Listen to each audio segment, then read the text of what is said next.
경남의 가야사 복원 사업이 속도를 내고 있습니다. 최근 가야고분군을 유네스코 세계유산에 등재하기 위한 국내 절차도 마무리되고 있는데요. 류명현 경상남도 문화관광체육국장과 함께 경상남도의 가야사 복원 사업 어디까지 와 있는지 자세히 알아보도록 하겠습니다. 어서 오세요. 네, 반갑습니다. 네, 반갑습니다. 코로나19 방역을 위해서 투명 가림막을 설치했다는 점 먼저 안내해 드립니다. 그 30년 동안 현동 유적지에서 발굴한 유적들을 창원시가 처음으로 전시를 하고 있다라는 소식도 들리고요. 예. 또 그 제2 안민터널 공사 현장에서 대규모 유적지가 발굴됐다 이런 소식도 들리는데 지금까지의 현황, 발굴 현황부터 좀 짚어볼까요? 예, 먼저 현동특별전은 올해 12월 13일까지 우리 창원시립박물관과 국립기계박물관에서 전시가 되고 있습니다. 네.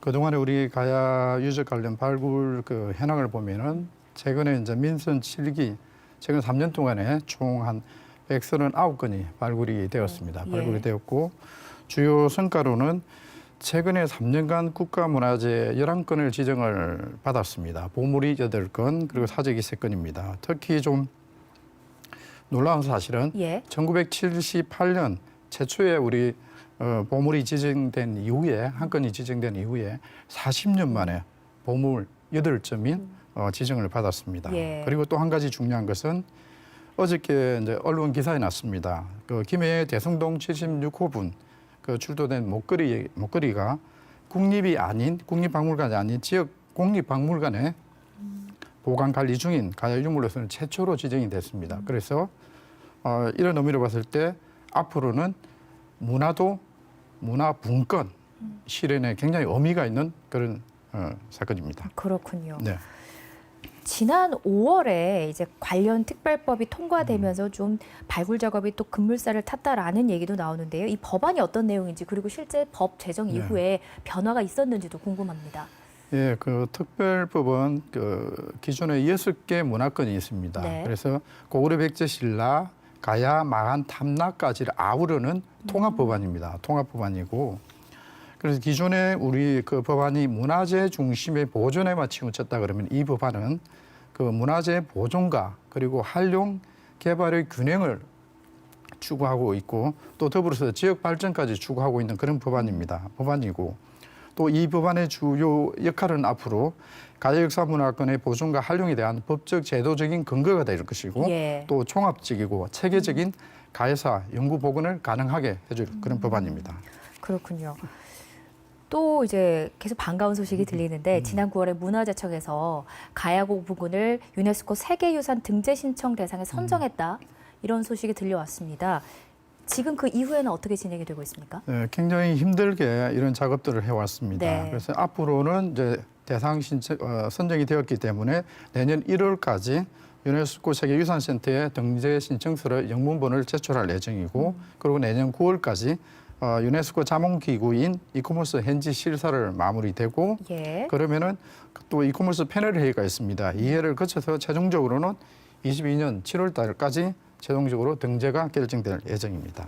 야, 이게 만약에 그래서 2022년 7월에 이제 등재 여부가 네. 결정이 나는 건데 정말 그 가야고 부근이 세계유산으로 등재가 된다면 이게 어떤 의미가 있는 겁니까? 크게 한 3가지 의미가 있습니다. 예. 첫 번째로 가야 고분군에 대해서 이제 유네스코에서 그렇게 표현을 하고 있습니다. OUB, Outstanding Universal Value 해가지고 탁월한 보편적 가치를 가지고 있느냐. 그래서 등재가 된다 그러면은 3세기부터 6세기까지 우리 한반도에 존재했던 가야 연명, 그러니까 국가 수준에 가지 않은 각각의 정치 체제가 자율성과 그리고 수평적인 관계를 가진 분권적인 정치 체제, 그런 체제가 세계사적인 측면에서 인정을 받는 그런 게 첫 번째가 되겠고 예. 두 번째로는 500년 이상을 동질 문화를 가진 가야 연맹이 공존해 왔다. 그런 측면에서 영호남이 가야권의 영호남이 같이 있습니다. 그래서 영호남의 통합의 가치에 기여를 할 것이다. 그게 두 번째고요. 그리고 마지막 세 번째는 가야 고분군이 등재가 됨으로 인해 가지고 글로벌 브랜드화를 통해 가지고 관광 자원화에도 기여할 것이다. 예를 들면은 백제 역사유적지구 같은 경우에 세계유산 등재하고 난 다음에 전년 대비 연 관람객이 약 59만 명, 40%가 증가된 사례가 있습니다. 그렇군요. 네.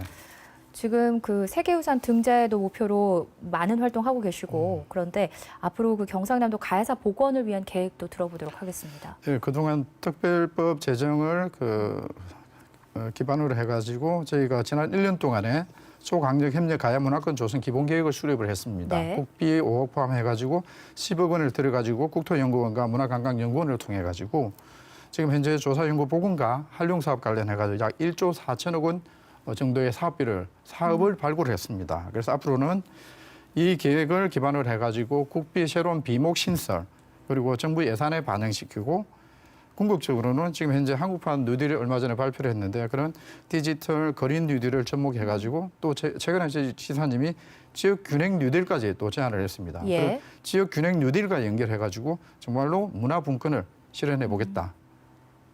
경남도의 계획입니다. 그렇군요. 네. 가야 그 고분군 세계유산 등재가 만약에 이제 성공을 하면 네. 영원한 걸쳐서 모두가 이제 가치를 공유할 것이다 이런 말씀을 하셨는데 궁금한 게 가야 고분군이 지금 경남에만 있는 건 아니잖아요. 네, 그죠? 그렇습니다. 경남에 5개가 있다고 들었는데 좀 예. 설명을 들어볼까요? 그 대표적으로 이제 김해의 대성동 고분군, 예. 그다음에 함안의 마리산, 그리고 창녕의 교동과 송현동, 그리고 고성의 송악동, 합천의 옥정 고분군 5개가 등재가 될 예정이고, 그리고 경북의 고령의 지산동, 경북. 그리고 남원의 유곡리와 두랑리 고분군이 되겠습니다. 그렇군요. 꼭 성공하기를 바라고요. 또 앞으로도 관심을 갖고 이 사업을 지켜보도록 하겠습니다. 오늘 말씀 여기까지 듣겠습니다. 고맙습니다. 네, 고맙습니다.